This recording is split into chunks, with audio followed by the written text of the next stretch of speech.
അടുത്തിടെ മലയാള സിനിമാ മേഖലയിൽ ഉണ്ടായ വലിയ പ്രശ്നങ്ങൾ നമ്മൾ കണ്ടതാണ്. പ്രൊഡ്യൂസേഴ്സ് ഒരു ഭാഗത്ത്, ആക്ടേഴ്സ് ഒരു ഭാഗത്ത്, തിയേറ്ററുകാർ ഒരു ഭാഗത്ത്, അങ്ങനെ വലിയ വലിയ പ്രശ്നങ്ങൾ. അവർ വലിയ പത്രസമ്മേളനമൊക്കെ വിളിച്ചു വരുത്തി പറഞ്ഞു, ഞങ്ങളൊക്കെ ഗ്രോസ് കളക്ഷൻ അല്ല കൂട്ടുന്നത്, തിയേറ്ററിൽ നിന്ന് കിട്ടുന്ന ഷെയർ ആണ് കൂട്ടുന്നത്. തിയേറ്റർ ഷെയറിൽ നിന്നും 100 കോടി കിട്ടിയ ഏതെങ്കിലും ഒരു ചിത്രം പറയാമോ, ഞങ്ങൾ വെല്ലുവിളിക്കുന്നു എന്നതൊക്കെയായിരുന്നു അവരുടെ വാക്കുകൾ. എന്നാൽ അതാ പിടിച്ചോ, എംബ്രാനിലൂടെ 100 കോടി ഷെയർ ആദ്യമായി ഒരു മലയാള സിനിമയ്ക്ക് കിട്ടിയിരിക്കുന്നു. ഇനി പറയടാ, ഇനി ആ വെല്ലുവിളിക്കാൻ ഉണ്ടോ എന്ന് അവരോട് തന്നെ നമ്മൾ ചോദിക്കുകയാണ്. കഴിഞ്ഞ ദിവസം ഇതായിരുന്നു ഏറ്റവും വലിയ വാർത്ത. എമ്പുരാൻ എന്ന സിനിമ തിയേറ്റർ ഷെയറിൽ നിന്നും മാത്രം 100 കോടി ക്ലബിൽ എത്തിയിരിക്കുന്നു. പ്രൊഡ്യൂസറിന്റെ കയ്യിലേക്ക് വന്ന കാശിനിപ്പോൾ 100 കോടി എന്നത് ഉറപ്പായി കഴിഞ്ഞു. വെല്ലുവിളി ആരോടാണെന്നും എങ്ങനെയാണെന്നും ഒക്കെ ഇനി അവർ തന്നെ ഒന്ന് ചിന്തിച്ചിട്ടേ വെല്ലുവിളി നടത്തത്തുള്ളൂ. ഇതുവരെ ഒരു ചിത്രത്തിന് 100 കോടി തിയേറ്റർ ഷെയർ വന്നിട്ടില്ല. മഞ്ഞുമൽ ബോയ്സ്, 2018, ആടുജീവിതം, ആവേശം എന്നീ സിനിമകളൊക്കെയാണ് ടോപ്പിൽ നിൽക്കുന്നത്. എന്നാൽ എമ്പുരാൻ എന്ന സിനിമ 100 കോടി വേൾഡ് വൈഡിൽ നിന്നും ഷെയറായി തന്നെ കിട്ടിയിരിക്കുകയാണ്. ഇതൊക്കെ കൂടാതെ തന്നെ പല കാര്യങ്ങളും എമ്പുരാൻ ഓരോ ദിവസവും അച്ചീവ് ചെയ്തുകൊണ്ടിരിക്കുന്നു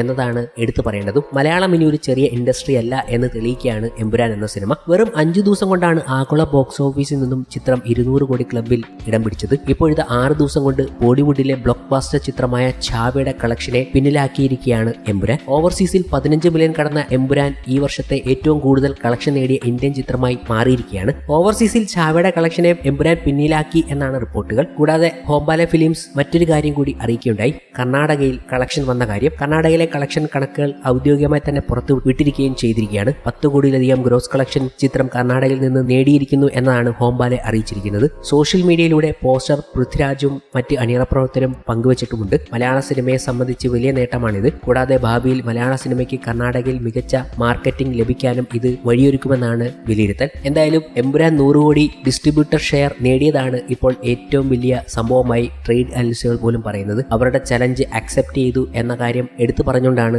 അവർ സോഷ്യൽ മീഡിയയിൽ എത്തിയിരിക്കുന്നതും. മലയാളത്തിലെ ബിഗ്ഗസ്റ്റ് സ്റ്റാർ മെറ്റീരിയൽ ആരാണെന്ന് കാണിച്ചു കൊടുത്തിരിക്കുന്നു എന്ന കാര്യം അവർ പറയുകയാണ്.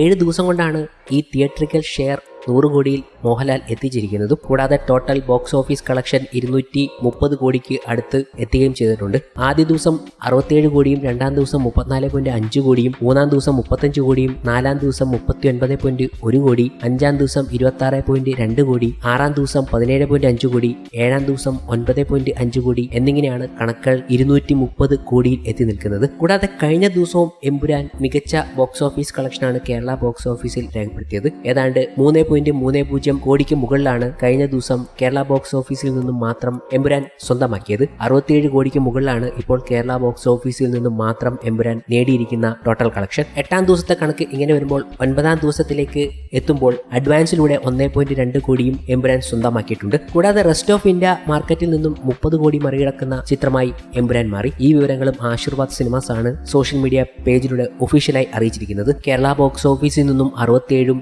ഔട്ട്സൈഡ് കേരളയിൽ നിന്നും 30 കോടിയും. ഇതൊക്കെ വലിയ വലിയ കണക്കുകളാണ്. ഔട്ട്സൈഡ് കേരളയിൽ ഇപ്പോൾ മഞ്ഞുമൽ ബോയ്സിന് താഴെയാണ് എമ്പുരാൻ ഉള്ളത്. സെക്കൻഡ് ബിഗ്ഗസ്റ്റ് ഗ്രോസറായി എമ്പുരാൻ ഔട്ട്സൈഡ് കേരളയിൽ മാറിയിട്ടുണ്ട്. അതും ചുരുങ്ങിയ സമയം കൊണ്ടാണ് ഇതൊക്കെ നേടിയിരിക്കുന്നത് എന്നതാണ് അത്ഭുതകരമായ കാര്യവും. മലയാള സിനിമയ്ക്ക് ഇതൊക്കെ സാധിക്കുമെന്ന് എമ്പുരാൻ കാണിച്ചു കൊടുക്കുകയാണ്.